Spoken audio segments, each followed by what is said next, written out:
Hi മക്കളെ, ഈ +1 കുട്ടികളെ കാര്യം ആലോചിക്കുമ്പോൾ എനിക്ക് നല്ല സങ്കടം ഉണ്ട് കേട്ടോ. കാരണം 10ാം ക്ലാസ് വരെ സ്റ്റേറ്റ് സിലബസ് പഠിച്ച് +1 എന്താണ് ഇതൊന്നും താങ്ങാൻ പറ്റാത്ത മെല്ലെ എന്തെങ്കിലുമൊക്കെ ശരിയാക്കണം എന്നൊക്കെ ആലോചിച്ചിട്ട് ആദ്യത്തെ ഒഫീഷ്യൽ പരീക്ഷയായിരുന്നു നിങ്ങളെ ക്രിസ്മസ് എക്സാമിലെ. സാധാരണ അല്ലെങ്കിൽ കഴിഞ്ഞ 4 വർഷമായിട്ട് എന്താ സംഭവിക്കുന്നത് വെച്ചാൽ ഈ ക്രിസ്മസ് എക്സാമിൻ്റെ അവസാനത്തെ ഒരാഴ്ചയൊക്കെ ലൈവിൽ പങ്കെടുത്താൽ തന്നെ നിങ്ങൾ വിചാരിച്ചതിനേക്കാളും നല്ല മാർക്ക് സാധാരണയായിട്ട് നിങ്ങൾക്ക് കിട്ടാറുണ്ടായിരുന്നു. കാരണം പ്രീവിയസ് ഇയർ ക്വസ്റ്റ്യൻസ് ആവർത്തിച്ച് വരാറുണ്ടായിരുന്നു എന്ന് മാത്രമല്ല ആ ക്വസ്റ്റ്യൻസ് ഒക്കെ വളരെ എളുപ്പമായിരുന്നു. ഡെഫിനിഷൻസും ഡെറിവേഷൻസും തന്നെയാണ് കാര്യമായി ചോദിക്കുക.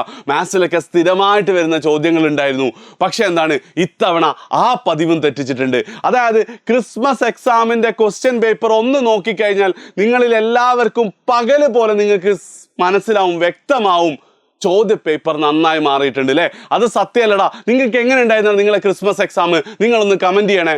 കാരണം എന്താ, ഒരു പ്രതീക്ഷ നൽകുന്ന, ഒരു കോൺഫിഡൻസ് നൽകുന്ന സംഭവമായിരുന്നു ക്രിസ്മസ് എക്സാം. പക്ഷെ നിങ്ങളുടെ ഒക്കെ കോൺഫിഡൻസ് പോവുകയല്ലേ ചെയ്തത്. അതായത് ഇത് വ്യക്തമായ സൂചനയാണ് മോഡൽ എക്സാമും ഫൈനൽ എക്സാമും എന്തായിരിക്കും കടുക്കുമെന്നുള്ളത്. നിങ്ങൾ മനസ്സിലാക്കേണ്ടത്, നിങ്ങൾ +2 കഴിഞ്ഞിട്ട് നിങ്ങളുടെ മാർക്ക് ലിസ്റ്റിൽ 1200 നിങ്ങൾക്ക് എത്ര മാർക്ക് എന്ന് പറയുമ്പോൾ അതിൽ 520 മാർക്ക് നിങ്ങളുടെ +1 മാർക്കാണ്. +1 520 420 ആണെങ്കിൽ 1200 പിന്നെ നിങ്ങൾക്ക് 1100 മാർക്കേ കിട്ടുള്ളൂ. നിങ്ങൾക്ക് അറിയാവുന്ന കാര്യമാണല്ലേ. സോ എന്ത് ചെയ്യണം? ഏറ്റവും ആദ്യം ഒരു കാര്യം എനിക്ക് പറയാനുണ്ട്. അതായത് ഇവിടെ ഏറ്റവും കൂടുതൽ സഫർ ചെയ്യാൻ പോകുന്നത് നിങ്ങളുടെ ടീച്ചേഴ്സാണ്.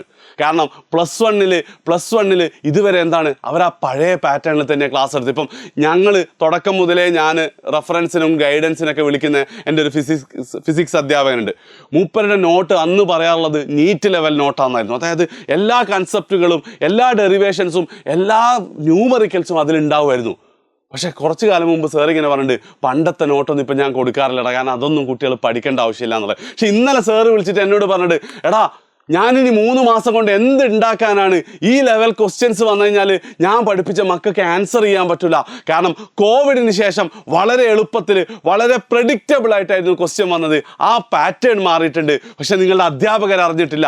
ശരിയല്ലേടാ? ക്രിസ്മസ് എക്സാമിൻ്റെ എത്ര ചോദ്യങ്ങൾ മാത്സിൽ ഏറ്റവും എളുപ്പമുള്ള സെറ്റിലും റിലേഷൻസ് ആൻഡ് ഫങ്ഷൻസിലെ ചോദ്യങ്ങൾ, ആ ഗ്രാഫ് വരയ്ക്കുന്നത് നിങ്ങളുടെ സ്കൂളിൽ എത്ര ടീച്ചേഴ്സ് നിങ്ങളെ പഠിപ്പിച്ചിട്ടുണ്ട്? ഉണ്ടാവാൻ സാധ്യത ഇല്ലല്ലേ? ശരിയല്ലേ? അപ്പം അവരിനി എങ്ങനെ 3 മാസം കൊണ്ട് ഇതൊക്കെ നിങ്ങൾ പഠിപ്പിക്കും? കാരണം നിങ്ങളുടെ ഭൂരിഭാഗം ആൾക്കാരും ട്യൂഷനിലൊന്നും പോകാത്ത ആൾക്കാരായിരിക്കും അല്ലേ? ഇതിൻ്റെ ഉത്തരം പറയേണ്ടത് ഈ പാറ്റേൺ മാറ്റിയ ആൾക്കാരാണ്. പക്ഷേ മക്കളെ, നിങ്ങൾ മനസ്സിലാക്കേണ്ട മറ്റൊരു കാര്യമുണ്ട്. നമുക്ക് വേണമെങ്കിൽ എന്ത് ചെയ്യാം, സർക്കാരിനൊക്കെ ചീത്ത വിളിച്ചിരിക്കാം. പക്ഷേ നഷ്ടപ്പെടാൻ പോകുന്നത് നമുക്ക് മാത്രമാണ്. കാരണം എന്താ വെച്ച് കഴിഞ്ഞാൽ നമ്മൾ മാറിയേ പറ്റുള്ളൂ. പാറ്റേൺ മാറിയിട്ടുണ്ടെങ്കിൽ നമ്മളും മാറണം. ഇപ്പം ഒരു എക്സാമ്പിൾ പറയുകയാണ്, എഡ്യൂപോർട്ടിൻ്റെ ഏറ്റവും പോപ്പുലർ ആയിട്ടുള്ള ഒരു സംഭവമാണ് ക്രിസ്മസ് എക്സാമിന് ശേഷം നമ്മൾ സ്റ്റാർട്ട് ചെയ്യുന്ന ഞങ്ങളുടെ ബൂസ്റ്റർ ബാച്ച് എന്ന് പറയുന്നത്. അതായത് ആ ഒരു 3 മാസം കൊണ്ട് ഫൈനൽ എക്സാമിന് ഫുൾ മാർക്ക് വാങ്ങിത്തരാം. കഴിഞ്ഞ വർഷമൊക്കെ ഒത്തിരി ആൾക്കാർക്ക് എന്ത് ചെയ്തിട്ടുണ്ട്, ഫുൾ മാർക്ക് കിട്ടുകയും ചെയ്തിട്ടുണ്ട്. പക്ഷെ ആ ബൂസ്റ്റർ ബാച്ചിൻ്റെ റെക്കോർഡിങ് ഞങ്ങൾ ക്രിസ്മസ് എക്സാമിന് മുന്നേ സ്റ്റാർട്ട് ചെയ്യും.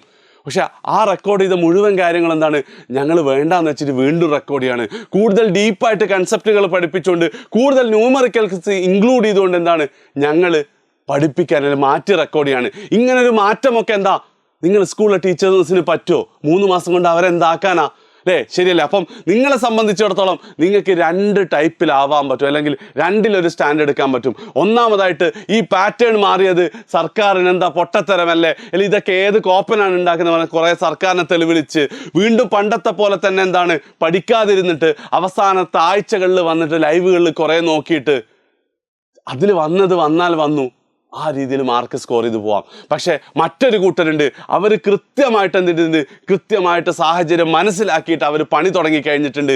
കാരണം ക്രിസ്മസ് എക്സാമിൻ്റെ പാറ്റേൺ മാറിയിട്ടുണ്ടെങ്കിൽ അതിൻ്റെ അർത്ഥം 99% മോഡലും ഫൈനലും മാറുമെന്നാണ്. ഇതുവരെ ഞാൻ പഠിച്ച രീതിയിൽ പഠിച്ചാൽ പോരാ, NCERT ടെക്സ്റ്റ് ബുക്ക് അവർ തുറന്ന് വായിച്ചു തുടങ്ങിയിട്ടുണ്ടാവും. വല്ല കോച്ചിങ്ങിനും ഓൺലൈൻ ട്യൂഷനും അവർ ചേർന്നിട്ടുണ്ടാവും.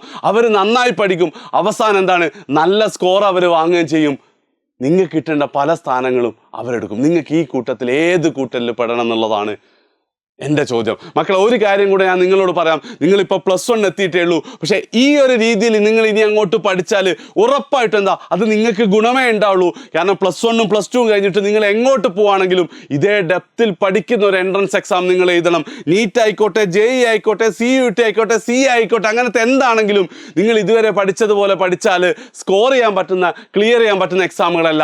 പക്ഷേ ഇനി അങ്ങോട്ടുള്ള ദിവസം നിങ്ങൾ ഈ രണ്ടാമത്തെ കൂട്ടരിലായിട്ട് ഇനി അങ്ങോട്ടുള്ള 3 മാസം നിങ്ങൾ എങ്ങനെയാണോ പഠിക്കാൻ ഇപ്പം തീരുമാനിച്ചത് അതേപോലെ നിങ്ങൾ പഠിച്ചാൽ നീറ്റും JEEയും കീമും CUT ഒക്കെ നിങ്ങൾക്ക് എളുപ്പമാവാനുള്ള സാധ്യതയുണ്ട്. So choice is yours.